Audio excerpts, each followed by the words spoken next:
come along and see it later, and listen to your fantastic insights. Matthew's now fixed his computer and he's joined us again.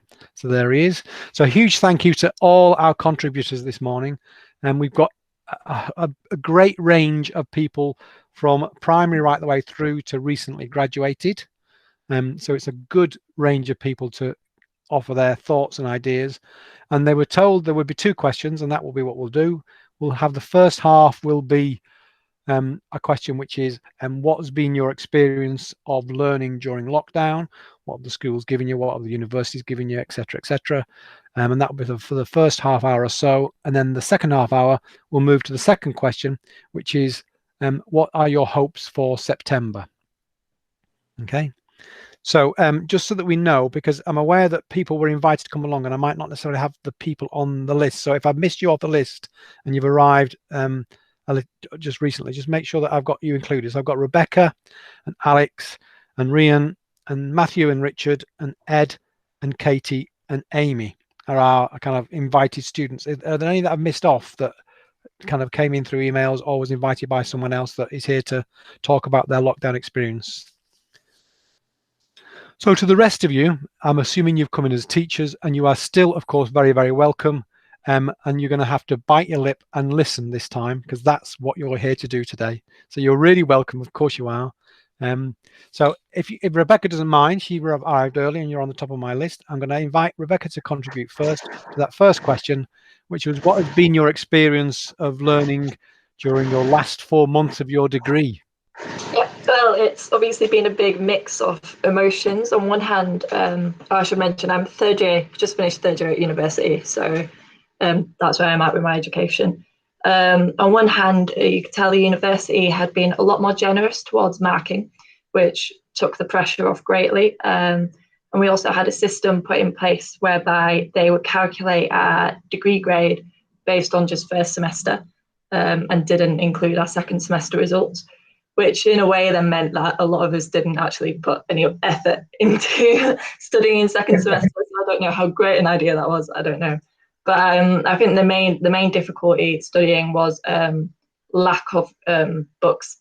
We weren't able to access the library. A lot of people don't have ebooks or whatever it is. So there was no way to do reading for your essays, which a lot of the lecturers were able to resolve. They were able to get access about 3 or 4 weeks into lockdown. But your dissertation, that was the difficulty. That was the hard one because that was the one that they couldn't give you any books because that's not what they teach. So I think that was the main struggle. It was this kind of mixture of the pressure was taken off you because it didn't really matter how bad you did, but at the same time, there wasn't that much help given to make it easier in the sense of if you wanted to actually put effort in and continue to study. But that was my experience, yeah. Not do my own. Thanks for that, Rebecca. That was excellent. Thank you very much. Smooth, eh? So we'll move on to Alex then, who's an engineering student up in Rotherham. There he is. Thanks, Alex. So what's your experience been, Alex? So I've been on the HNC now since September. So obviously the first 2 terms I was studying at university 1 day a week and then my job the other few days. So I used to go on a Tuesday for day release. So obviously in general, you kind of have the thing where because you're only there that singular day, you have to do it in that 10 hours and that's it. And then the rest of the time, it is kind of self-study anyway. So it weren't exactly that it were completely kind of out there. Do you know what I mean? It were completely different because a lot of it is self-studying to start with be just being on day release. But with my experience, it was just kind of, so we were on Google Classroom. A lot of it were just kind of putting worksheets on, and you'd have to kind of work it out from the worksheets and the examples to kind of get the answers for different stuff. And it was a lot different to obviously teaching that you'd have at college. So they weren't the virtual element that you'd watch someone presenting what were being done or kind of saying, oh, from their experience, this is what I'd do. It was just kind of more reading and learning, which for some students isn't their style of learning, which I can understand is very difficult. For myself, I did find it quite a bit easier because it gave you a lot more time to kind of have a look at the worksheets and elaborate rather than thinking to myself, right, I've got to do it in this time frame. and that's that. But I think, obviously, virtual learning, it is a lot more difficult for a lot of students because they don't always have the facilities all the time, depending on what job they're in. My job role, obviously being computer-based, being in design, I do kind of have that time and work very understanding that they give me a bit of time, to work around and kind of have an hour or so to do a bit of college work and do university stuff here and there. But I think for a lot of people, it were a big struggle. So I think it all really varies on learning style to how people got on with it. But myself, I did find it almost on the same difficulty level that it'd be when I go for day release, so it weren't too bad. But I think the only issue that cropped up, not just students-wise, but tutors-wise, was the fact that a lot of tutors, if they weren't kind of familiar with technology and how to upload materials online, they did really struggle then with communicating with students to get it across that this is what you need to do, and here's examples, if you know what I mean. But from my experience, I'd say I balanced it really well. And my HNC is a year and a half, so in September, I'll obviously carry on from where I left off. And hopefully it shouldn't be too bad with catching up with little bits that I obviously couldn't do while I've just been at home for the past 4 months, because there's certain subjects that I do at college, like materials and stuff like that, we have to do practical, so it's just not possible to do it at home. But my experience overall, I'd say it's been all right, and I've managed to get through it. But at times, obviously, you don't have the same kind of one-to-one and the same kind of access to materials, like Rebecca said before, that you'd have when you're at university. So, but yeah, overall, if I were to summarise, I'd say it has been all right, but there's been certain things that you've not kind of had that perspective that you'd have when you're at university on day release. So. Excellent. Thank you very much for that, Alex. It's all right, no worries. No, excellent. Good. Thank you very much. So we'll come over to Rianne first, who's second year, about to go into your second year at sixth form. Yeah, so I'm about to go into year 13.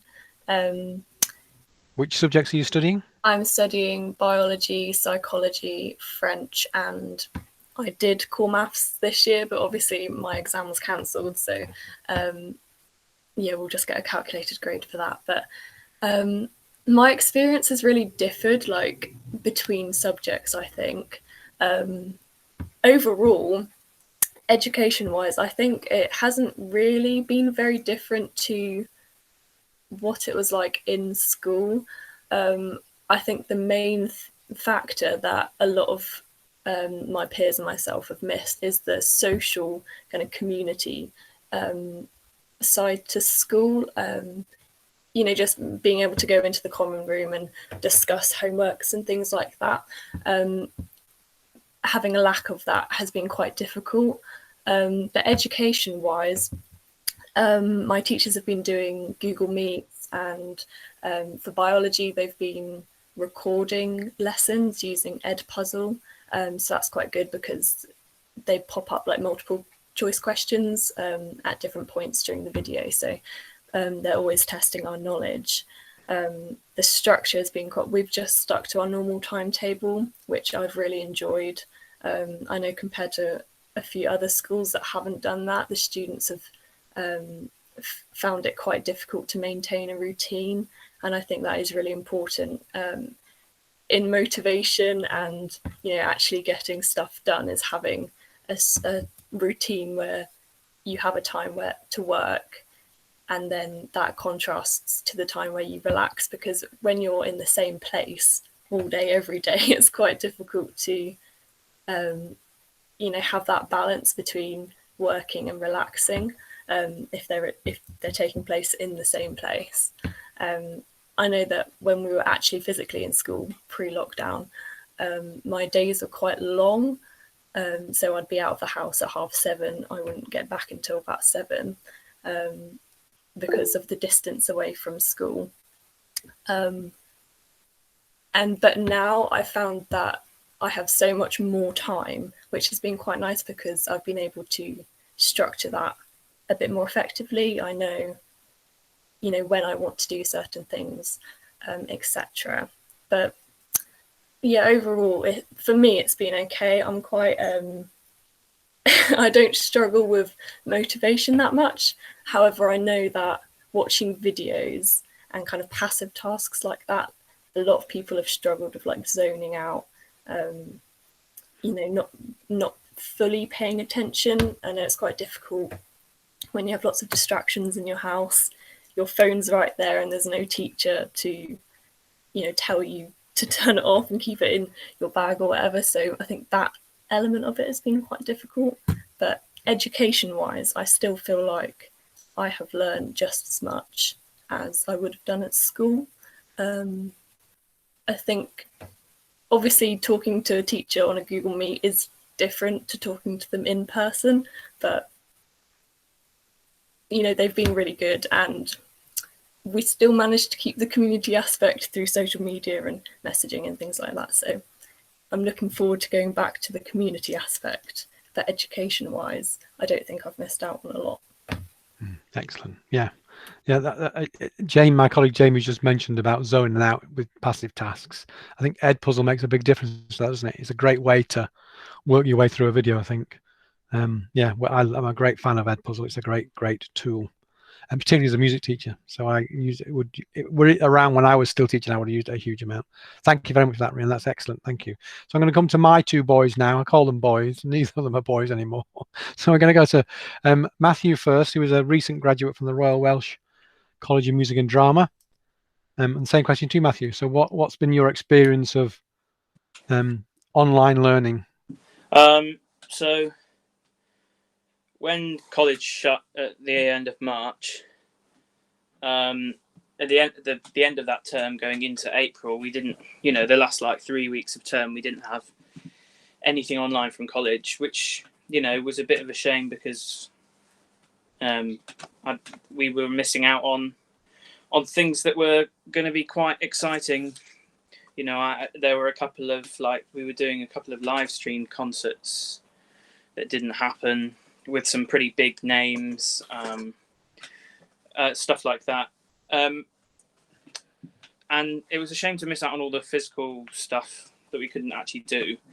But over this final term, it's been really, really nice to have. We had weekly classes with our resident string quartet. So I'm a string player, as you can see from the bass in the background.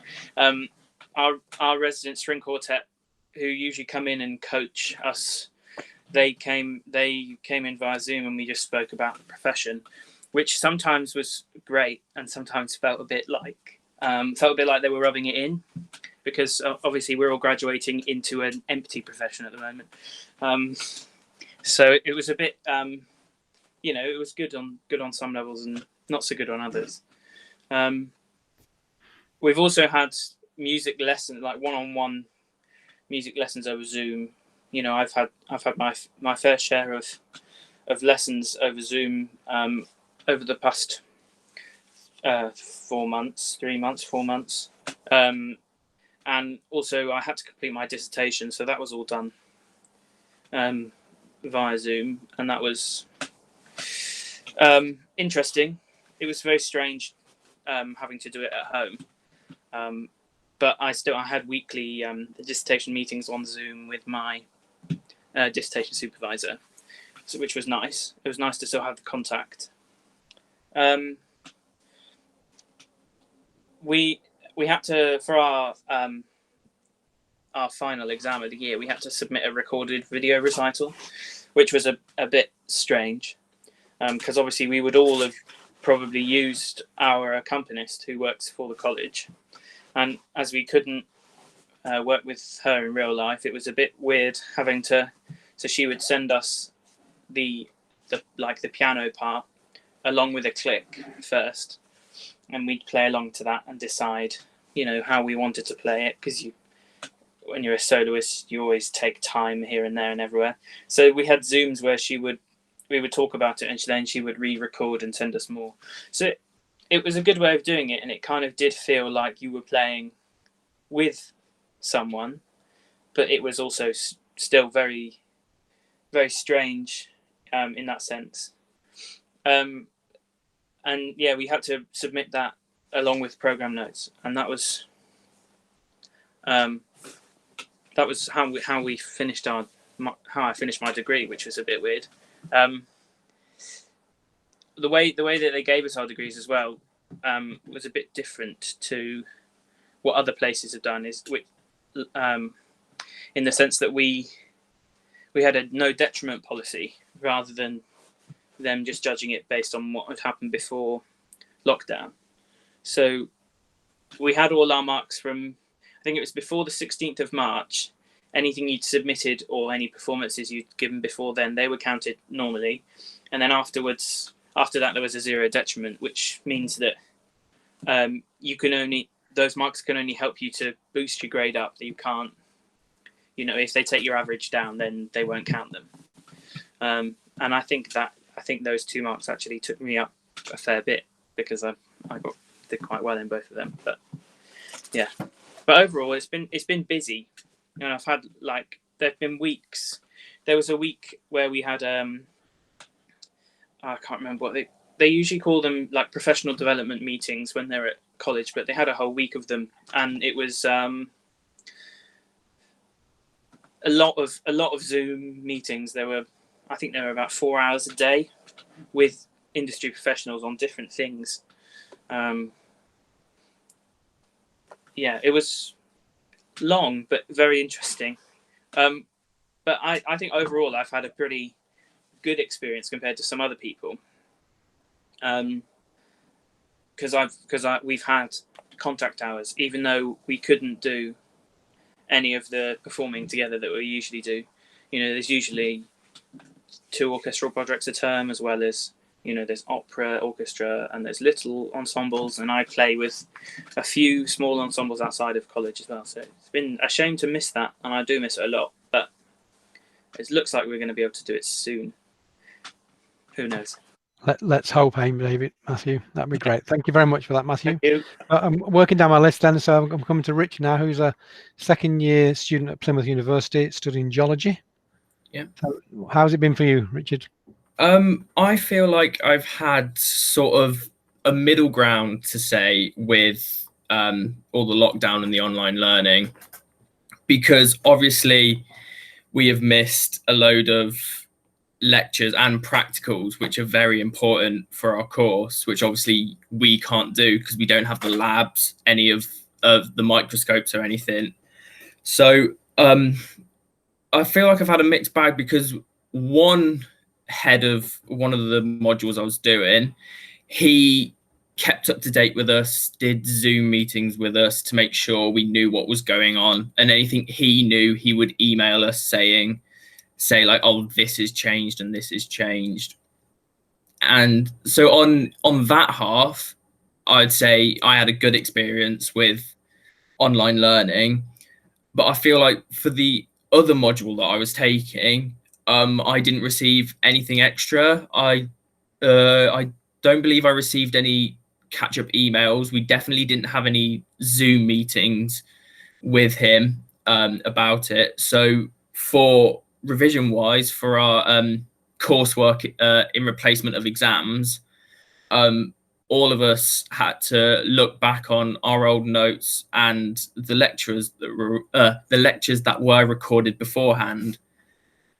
So I think I've sort of had a mixed bag of lecturers that know what they're doing with this lockdown and how to help students through it, and others that I don't believe have done as much work as they should have done. Excellent, Richard. Thanks very much for that. Yeah, that's good too. That's perfect. That's really great. Thanks very much. So, Amy, can we come to you then next? So, yeah. What's been your experience of lockdown? I mean, it's been all right. I've not loved it, but I haven't hated it. So it's been weird because it wasn't too bad at first, because we've been set stuff on school online stuff. So I've been set stuff on there, but it just got quite boring quite quickly, and I just wasn't enjoying it for a long time. But they've started sending us back in for 1 day a week at the end of 4 weeks. At the end, we've been going in for 1 day a week. just to see our teachers and just to catch up on everything that we've done and make sure we understand what we've been doing over lockdown. So yeah, it's not been like, a lot of people just haven't done the work and they've just not been keeping up with it because they can't be bothered. But yeah, it's just been, I haven't hated it, but I haven't loved it either.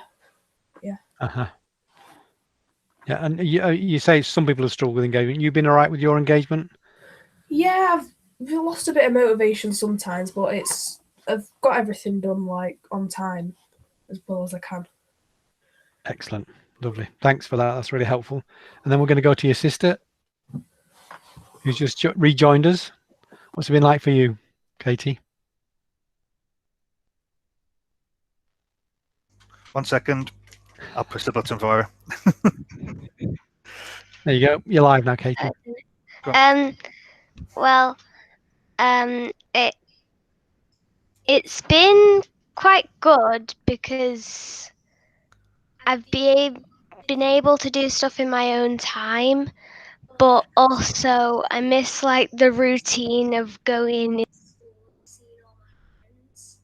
Oh, you muted it again.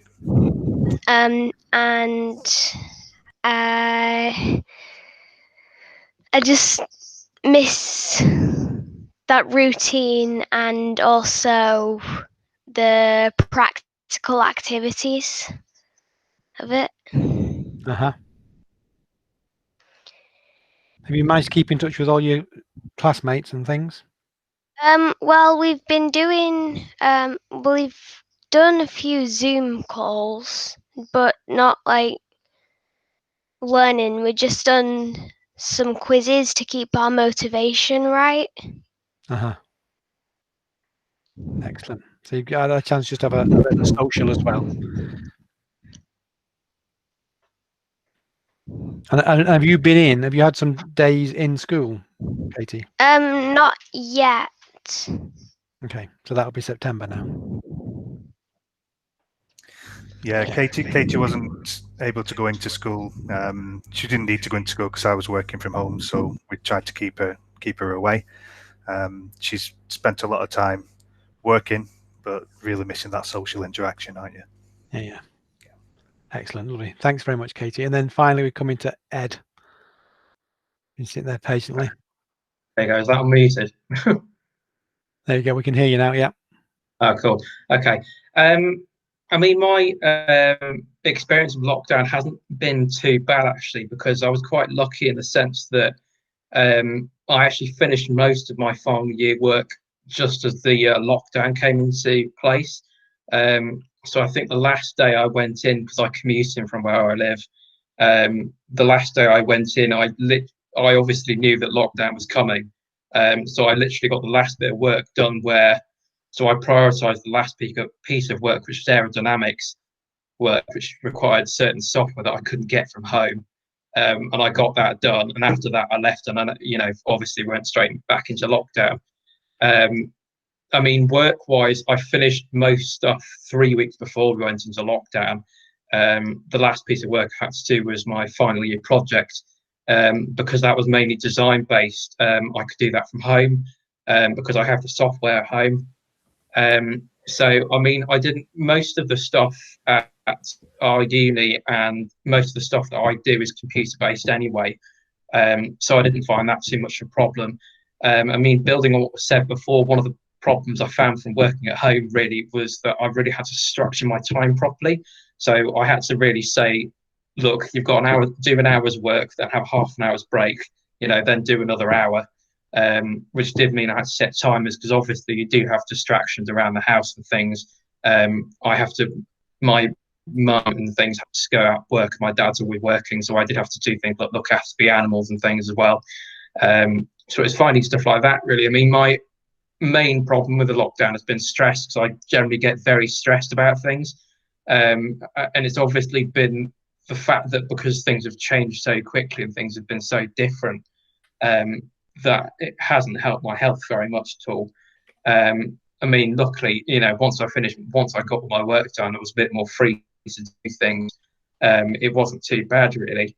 I mean, I think the one thing about it is the fact that obviously 20 years ago we wouldn't have had all this. You know, we wouldn't have had Google Meet, we wouldn't have Microsoft Teams and stuff, which is where, if I've had to do certain things, I've used that kind of thing. I mean, mainly my lecturers have been really, really good, and they're really up to date with their emails and stuff. They tend to respond really quickly, and they're all really helpful.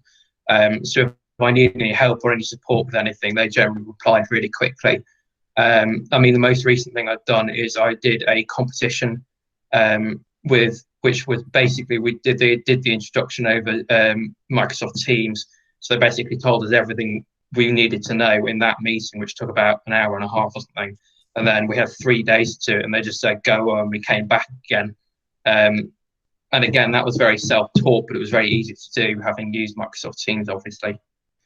So I mean, yeah, my overall experience of lockdown actually hasn't been too different to what I would normally do anyway, so it hasn't actually been too bad for me. Excellent. Thank you very much for that, Ed. That's very interesting. And another graduate, you said, and you just graduated. Yeah, I have graduated. Yeah, I graduated. Trying to think now. Well, I graduated a while ago, and obviously that was one thing, as well as this. Obviously, my graduation ceremony was cancelled, which was really sad for most of us. They told us that they'd then put it to November, which they've also cancelled now. So we don't know if I'll ever get a graduation ceremony now, which is obviously. But I did get my mark the other day, so I've got first class honours in my degree. So that was positive. Excellent. Congratulations. Thank you very much. Excellent. Very good. Okay. So apologies to Morris, but I missed Morris off my list. I didn't intend to, but he's also going to be invited to come along and offer his playing golf from Ed and offer his contribution as well. So Morris, if you want to unmute, just tell a little bit about yourself and why you've been invited to contribute, so we know, so everyone that's here knows, and then have your experience of learning during lockdown. Yes, yeah, absolutely. So I'm a distance learning student, and I'm on the third and final year of a Masters in Computer Science at Staffroom University. And so as a distance learning student, I'm doing it kind of part-time, I suppose, whilst working at the same time. But from a distance learning point of view, that hasn't really, not much at university has changed, because obviously I was already learning at distance anyway. So almost everything else in my life has become distance learning, if you like, instead. So my work has all changed to being done remotely, and all the rest of it. So in a sense, not too much has changed. One or two things did change. Some deadlines were moved in order to give people a bit of space. At first, that seemed a bit odd, given that we were distance learning anyway, but actually, the university is a little bit disrupted, people's lives are a bit disrupted and things like that. So, moving the dissertation final submission dates back by a few weeks made a lot of sense, I think. And one of the main things I think, I hope we will get out of this anyway, and I've done some other distance learning courses in the past, and as a part of this course, I've done a number of different modules, and I think some of those are very good and some of them are kind of a bit average. I think it was Rebecca who was mentioning earlier about zoning out and videos and things like that. And I think there is a bit of a tendency with some of the distance learning stuff to simply just copy and paste everything over from sort of standard face-to-face training, where the course is obviously given in a standard format with people in a lecture hall, and then the slides are just uploaded onto the distance learning website, and the people on the distance learning course just get the slides. And I think we can do a lot more than that, given all the different online tools that are out there now. Even just simply recording a video is much easier than it used to be. And so I think, if we get anything out of this, I hope that the learning experience for distance learning students who maybe have to learn part-time or want to do it as part, learning whilst working, or, have parental responsibilities, whatever it is, maybe the experience for them will improve a little bit, just because at least people will be a bit more comfortable and familiar with the technology and understand a little bit what the sort of possibilities are, if you like, with the technology. I think other than that, from a learning perspective, not too much changed. I used to use things like the local library. That obviously wasn't available, but Amazon is doing fine, so that'll have to suffice.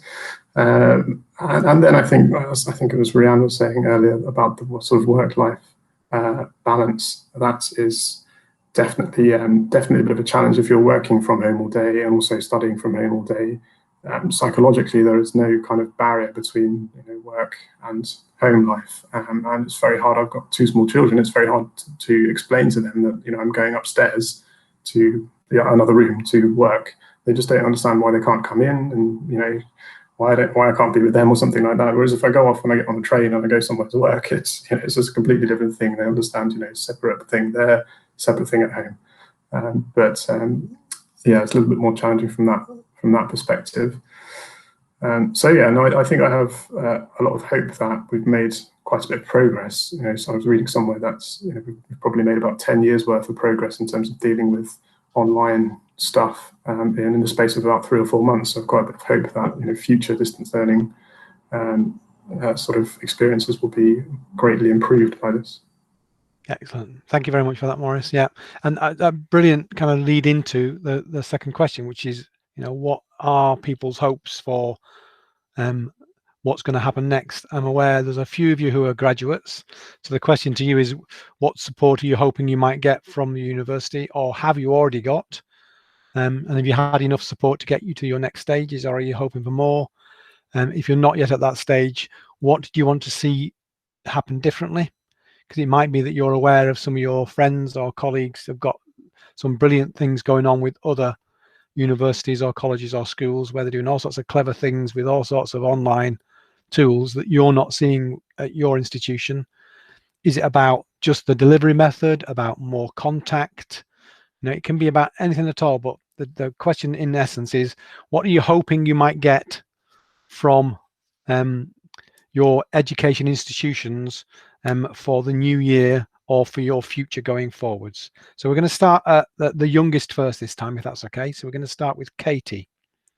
So starting in September, Katie, are there things you would like to see different? Things you would like them to do better or more of, or anything like that? Okay, I think Katie's just left the room for a moment. So I'm going to go to Amy, to her sister.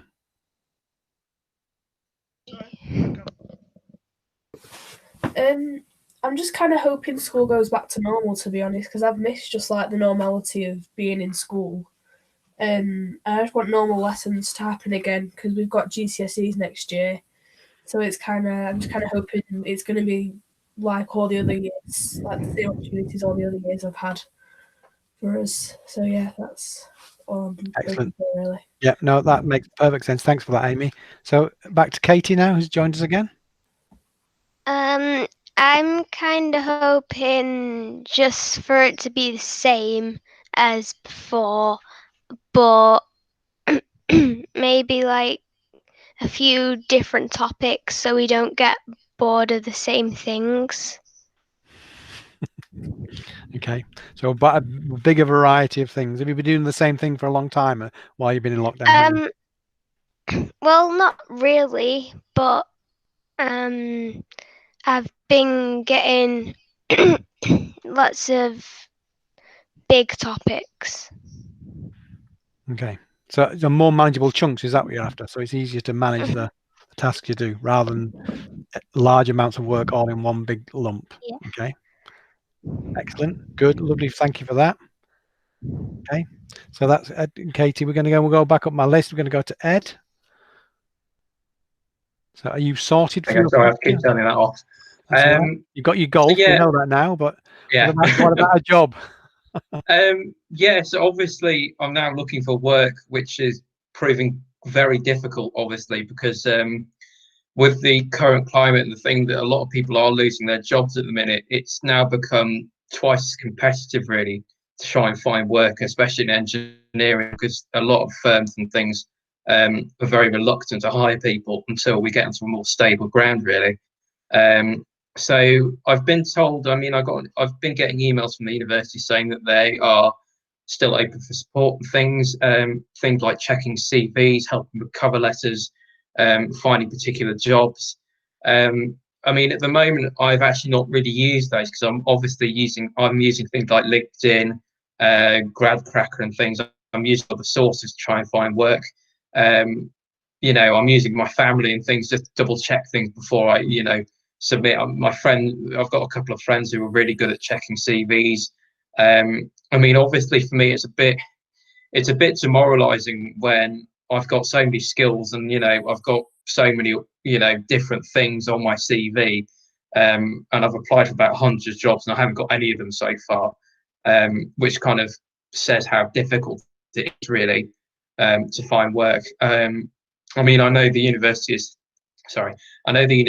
there to support me, so I may end up going back to them. Obviously, it's going to be a different experience doing that virtually, but I don't particularly feel that it's difficult or it would be hard to do it. Obviously, things like checking CVs and stuff is just going to be done by email. And if I need a face-to-face, talk or chat or anything, I can just use Microsoft Teams, or I can use Google Meet and things. So, I'm been told to hope for the best and things, but it's obviously still a bit kind of daunting and stuff. Having to live with your parents when you're 23 and things, and you're kind of thinking, oh, I should be out there doing a job. And a lot of my peers and things, they've managed before we came into lockdown. They managed to get graduate careers and things. But I've been assured to just keep going with it really, and just try and hopefully something will come through. Are there any virtual graduate fairs? Because this is kind of the graduate employment season, isn't it? Really? To be honest, I don't think there have been at the moment. I've got notifications that tell me if there's anything going on. Before, I was started applying for graduate jobs in about October. And I'm going to different companies and talking to different companies and things. I was part of the Royal Aeronautical Society, and I had a one-to-one meeting with them about trying to find work. The aerospace industry at the moment is it's very what's the word? It's not very. They're not very sure about what's going on, because obviously the massive shutdown in the industry. So a lot of advice I've been getting from them is to maybe aim at other industries at the moment, just because there's not enough work in that. In terms of graduate opportunities, it's obviously most of them have actually passed now, and I'd have to wait until October before I could start applying for them again. So it's now trying to find obviously direct entry jobs, but as I say, there are a lot more people than normal actually applying for that work. Yeah, absolutely. Excellent. Thank you very much for that, Ed. That's great. So, Richard, what about you?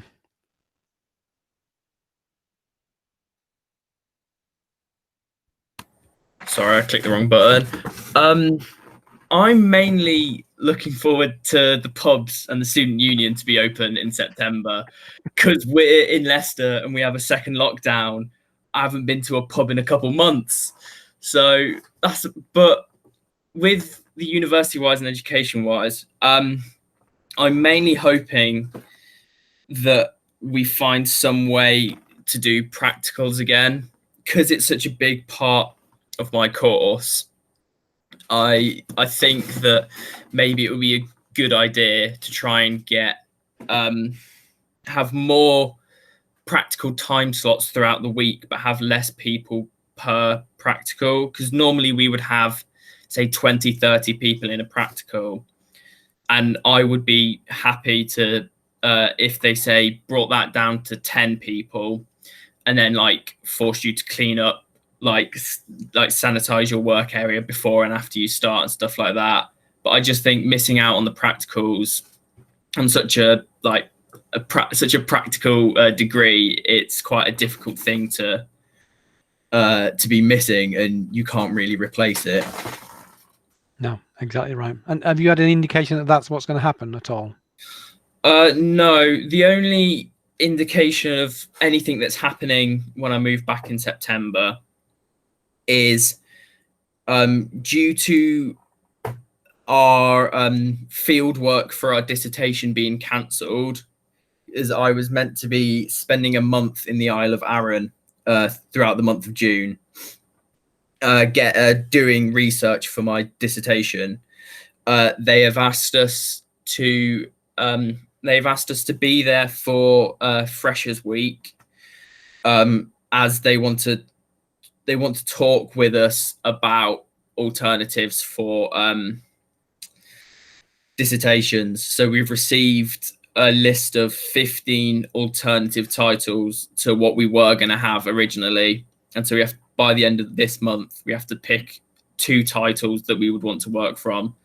And I'm guessing when we go back, we'll be told which ones we have. Yeah, excellent, lovely. Thank you, Richard. What about you, Matt? Graduated now into a, like you said, an empty industry. Yeah. Well, I mean, my plan before lockdown was to just be a professional freelance musician. And that still is the plan, but it feels like it's going to have to be put on hold for probably about a year, I think, from now. But I've been booked for 2 real life concerts, one in November and one in December, which is exciting. And I've got friends who have already done recorded things, and they've met up socially distanced and played live together, but recorded it instead of having an audience.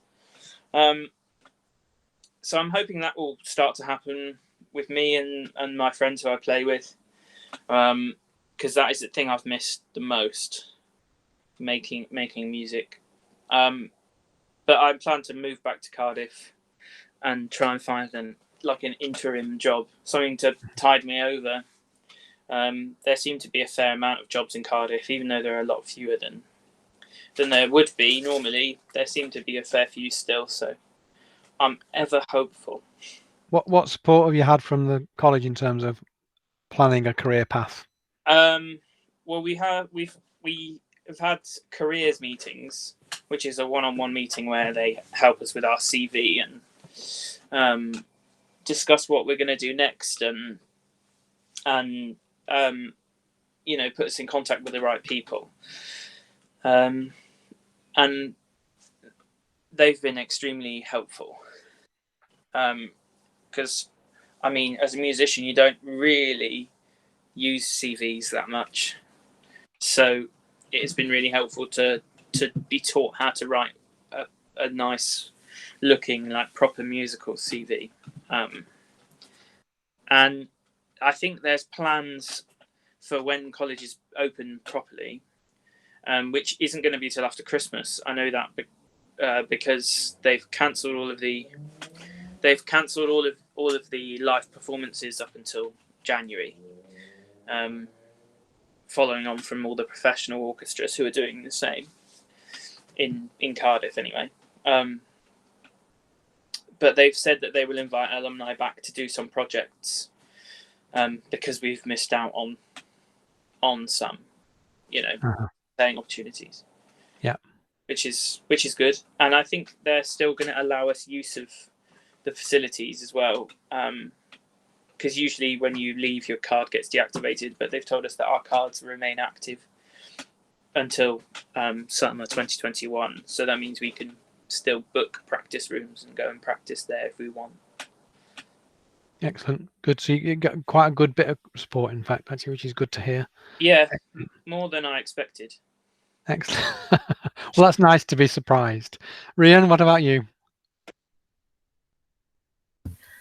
I think the main thing that I'm hoping to go back to in September is I'm really hoping that the teachers will be patient and understanding that it's going to be quite a massive shock to the system to go back to, being surrounded by people and, suddenly going back to 2 hour lessons where we're concentrating for the whole time.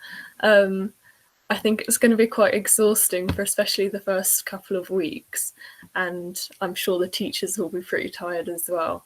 So I'm just hoping that we have a kind of mutual understanding that hopefully the lessons won't be too intense. I know that year 13 is an important year, and we have mocks and research and EPQs and our actual A levels at the end of the year. So I'm hoping that we can just kind of gradually ease into it a bit. but also I'm hoping that we still maintain that kind of electronic element to learning. I've really enjoyed having Google Classrooms, and just being able to, it's the organization of it is all quite nice. Being able, like, I don't know, if you didn't understand something in a lesson, you know exactly, where to find the lesson PowerPoint and things like that. My school are quite good. We have a whole Google Drive system with all the resources there already. And throughout lockdown, we've been having to like scan in our work and things like that and send it, post it to the Google Classroom. And I think it might be easier for teachers to continue doing it that way. I suppose it depends on the school, but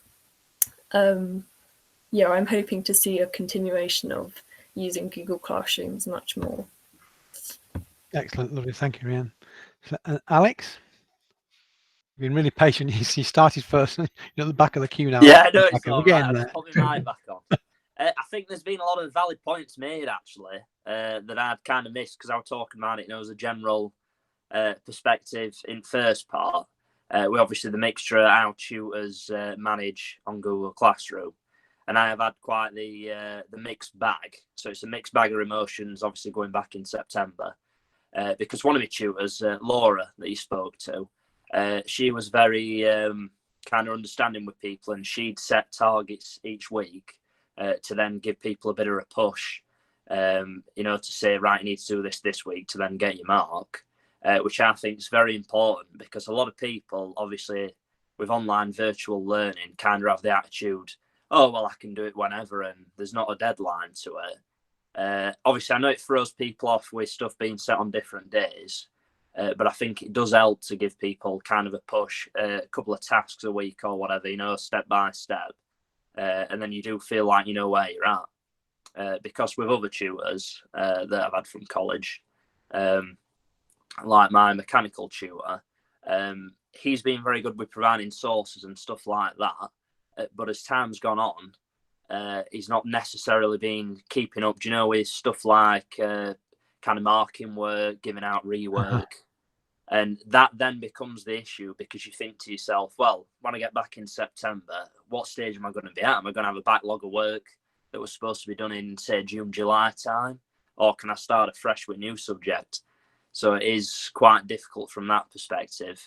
And even more so, my other tutor that I have for materials, he kind of, even though at college, university, it's been introduced Google Classroom in the past and they've said, we need to use this as a resource before all the lockdown and stuff like that happened. He is very much stuck in a way that is used to not using that kind of technology, so he doesn't use it to post stuff. So the only communication I've had with that tutor is to simply email him and say, is this all right for this task? Have you got any work to set me? And it's all right for me because I'm kind of a pushy person that I think I want to get the work done and be on track. But for students that are a lot more relaxed and treat like a holiday and just kind of think, oh, it'll get done in September, it'll be a real problem when they get back that they'll think to themselves, oh, God, I've got all these units to do now. I've got all sorts to do and I'm at a different level as to what other students are. So I think it does kind of pose it from that point of view. But Google Classroom in itself, I think if it had not been for lockdown in many colleges and universities, I think it is a very good tool to use because as a university that I go to, they were starting to phase it in anyway, where instead of using paper-based sheets, where they're wasting all that paper per year, printing sheets off, if they could put it virtually, I mean, everyone tends to have a phone or a laptop or a tablet now, that you can just access it by looking at your phone. I think it's a lot easier because you're not losing important worksheets and stuff like that. Yeah, but going back to it in September, I think probably as a class that I'm in, because there's only about 16 of us in the class, I think there'll be a real variation of where everyone's at with the work and how much they need to do. And I think, like Rhian pointed out before, it'll be the kind of strange thing of, well, I'm suddenly surrounded by people and I can't do it in my own time anymore. Do you know, like it needs to be done within that certain amount of time. So I think it is very important that people kind of grasp that they have to adjust back to the normality again, as it were before, and kind of get used to it from that point. But I'm hoping, obviously, from September onwards, that the tutors and the students obviously will understand piece by piece that it's obviously something that we all need to adjust to and can hopefully work around it, that there's not too much at once and people are overwhelmed. And as I said, companies wise, I've been very very lucky that the company that I work at, they've managed to do it where there's been no pay cuts, and we've just sacrificed so many holiday days to kind of get round that, to still be paid the same. But I know with other people going from an apprenticeship based kind of learning environment, a lot of students probably all over the country will really struggle because they might not have somewhere to work anymore that could finance the university or college course. So it will be the kind of thing to adjust to, that hopefully the support's still there with whatever kind of situation the student is facing. So, well, overall, I'm hoping, as I said, students and lecturers can kind of meet at an equal term and know, have a plan forward of what to do. Excellent. Thanks very much, Alex. That was No worries. brilliant. Thank you for that. And then finally to Rebecca. You've been very patient. So, Thank you. I was really fortunate. I managed to get a PGCE sorted back in January. So I'll be doing my teacher training come September, and they've been really good. They've been very clear, regular contact, telling us like exactly we will be going into the schools. There's no ifs, no buts, and what's going to happen, what it will look like. So they've been really good with that. But one thing I would say, and it kind of links in with the last question as well, is that what I noticed is that, it links in with people really need to adjust and also realize that people have been through a lot, and they keep making contact with students and making sure they're okay. Because from a university perspective, I missed maybe 5 online lectures last semester purely because my laptop broke, but I never received any email asking whether I was okay. Was I in hospital? Nobody emailed. And I think it's really important that students, that teachers are checking with students in the future to make sure they're okay. And it's like adjusting, isn't it? Like what a few people have said, a lot of people will be coming back into the school environment, back into university. And over the past 4 months, I might have lost a lot of people. It's not just a change in how we've had to learn, it's a change in how we live our lives. And so I think there's, I hope we'll come back to an education setting where people are much more accountable to each other, and are checking up on each other, and there's a lot more support for, I suppose, mental health and things. So yeah. Excellent. Thank you very much, Rebecca. And that's been an absolutely fantastic round robin of thoughts and experiences from you all. That's been absolutely brilliant. Really, really, really amazing experience to hear about all the things that you've been doing. I'm aware that I used Maurice's kind of last comments about his hopes for the future as a segue into the second question. So I just want to give him a moment just in case he wants to add anything else to that, because I kind of he kind of started to talk about it and then I use that as a segue to move on. So is there anything else you wanted to add to that, Maurice, about hopes for September or for the future? I think just from a workplace perspective, I think hopefully companies who perhaps were not necessarily allowing employees to work from home in the past might find ways to be a bit more flexible about that now, and hopefully might find ways to accommodate that. And I also hope that they will still continue to take on things like interns and apprenticeships and run graduate schemes, because looking around, a lot of those things are looking a little bit sparse now, and I think there's a bit of a temptation to cut those kinds of things at times like these. But I think that's a very regressive and sort of backward-looking thing to do. So I feel a lot of empathy for people who are coming out into the job market right now, and I just hope that companies will sort of take a bit more of a forward-looking position and continue with those schemes, really, so that people can start getting their first on the ladder, as it were. Excellent. Thank you very much, Maurice. Yeah, I absolutely agree. It seems that it's the most challenging of times, actually, like now, when if you possibly can, you need to start to think about planning for the future and build resources into those things that seems to be the easiest to cut sometimes, and that's actually very difficult, isn't it? You know, lots of industries are on their knees at the moment because of the situation. So to have the forethought to think we need to plan forward would be really, really good if we could see that.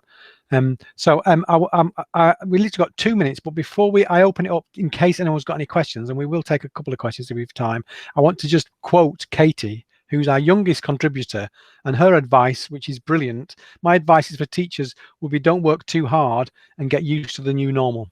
Yeah, which is exactly right. That it's not just about you as learners who have to adjust, or you as graduates that have got to adjust to a new world, but the teachers have also had a lot of adjusting to do as well. So an incredibly insightful kind of comment from Katie there.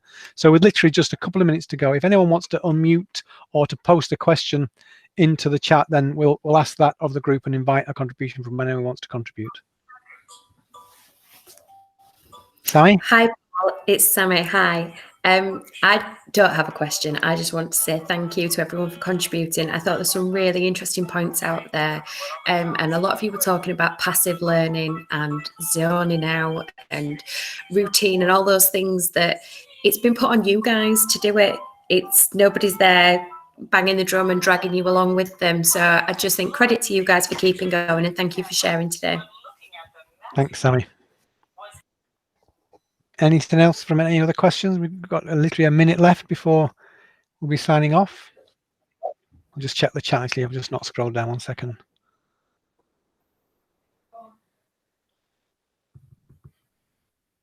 No, just lots and lots of thanks from everyone. Lots of well done, brilliant points from lots and lots of people here. I think Matthew wants to say something. Hello. Great, thanks. Yes, Matthew, off you go. Can I answer Lauren Parker-Smith's question in the chat? Yeah. She's asked what influence social media's had in the extended learning. Social media has been the thing that's kept us all going, I think. I think without social media, everyone would not be able to keep in touch with their friends. You know, without stuff like this and like Zoom, we wouldn't be able to have our online lessons and stuff like that. And I think also as a musician, the way that we've been able to do the like online, but not online, when people all send their individual tracks in and then we all send them off, I think that's been a really, really, it's been completely different to what we usually do in terms of music making, but it's been nice to still be able to make music with people even though we can't actually do it in real life. And sorry, do you think that you've been using social media with your peers, your fellow students, or do you think that the lecturers themselves have been using the platforms to interact with their students and setting tasks and challenges? Has it been a two-way thing or just a kind of community spirit amongst the students alone? For us, it's been quite divided in that sense. I've had contact with a few of my lecturers, you know, but that's just me speaking to them as an individual rather than students speak. And we haven't had any tasks set other than what we were going to do anyway because of the way my course was working. But we've created a better community as a group of students, I think. I think it's really interesting linking that back to what the lady, I've forgotten who it was, just said about checking in on students' mental health and well-being. And yeah, I think Rebecca. Media platforms, thank you, Rebecca, yeah, is a fantastic way of doing so. And I just wondered to what extent lecturers or other professionals were using that method. But you found that you've done that quite sufficiently with your kind of your mates. Yeah, we have many socials via Zoom. Less so now, but we had a lot in the. And any of the other learners, any experience of your university using social media to keep in touch with you, and your use of it within your own group of peers? Alex? I think it's been very useful because we did use Google Hangouts, one of the tutors, when we were doing projects, and then we could use, because we had an end of year project presentation, and we could then use the I think it's this Google Meet element. So you could obviously use the presenting tool to still show what you've done, and obviously get a bit of feedback on your presentation, a bit of a Q&A, So it were almost like you were still there at university presenting it to everyone else. And the tutor did it to fit around other people's schedules, knowing that they were still at work, to then they could drop in on a session and present their work. And it was still like they had that kind of gratification rather than just saying, "Oh, I've done it, I'll hand it in."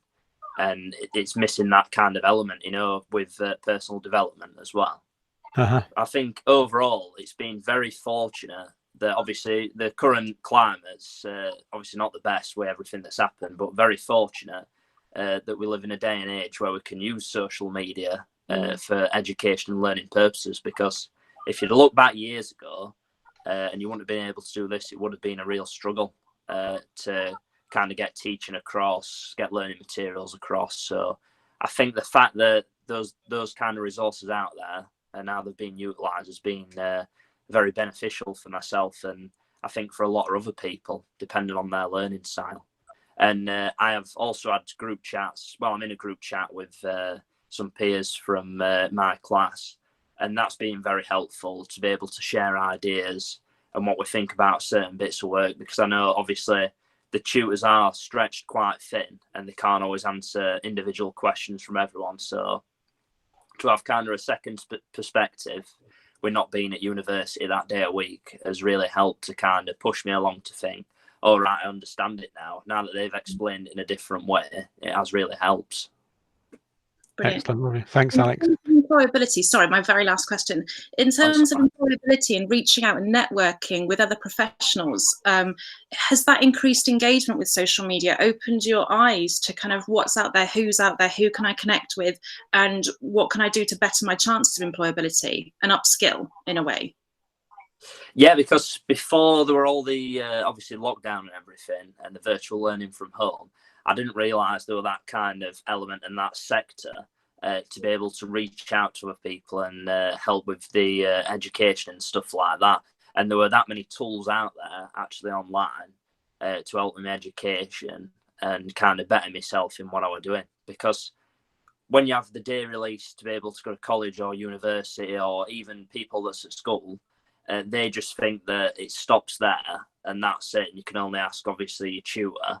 But there's so many different opinions and thoughts out there that can kind of better you and help you along with those learning tools to actually know what you're doing and better your work and be able to help you along with assignments and stuff like that. So I think it has really helped, because I think a lot of people now, it'll kind of change the perspective and how they think to know that there is obviously help out there as well, that whatever happens at university or college, it doesn't just stop there. They can get help elsewhere. So I think it does really, I think it's opened a lot of doors that obviously can now contact tutors through these different forms of media, and they've been trained in such a way that they know they can speak to students even if they're not there and send them work across. Excellent. Thank you, Alex. Thank you very much. No worries. Yeah, I mean, I think that all the kind of adult educators in the chat will know only too well the power of the edu Twitter sphere, as we call it. And Rebecca, you ought to be aware of that's the education system have taken Twitter to its heart, I think, and there's loads of good resources out there, lots of really clever people offering all sorts of clever insights into all sorts of things. So if you're not yet on there, as you're about to start your teacher training, I would really encourage you to get onto that particular social media platform, because it's enormously useful and used enormously by the education system at all ages and ranges. Any other thoughts about any social media that gets used within maybe some of the school age students before we finish? Yeah, Paul, can I just make a comment just on the social media side? There's a wonderful gentleman in Canada called Dan Sharesky, and it's spelled Share Ski. And many years ago, Dan mentioned to me that the more he shared things out on social media, the more he got back.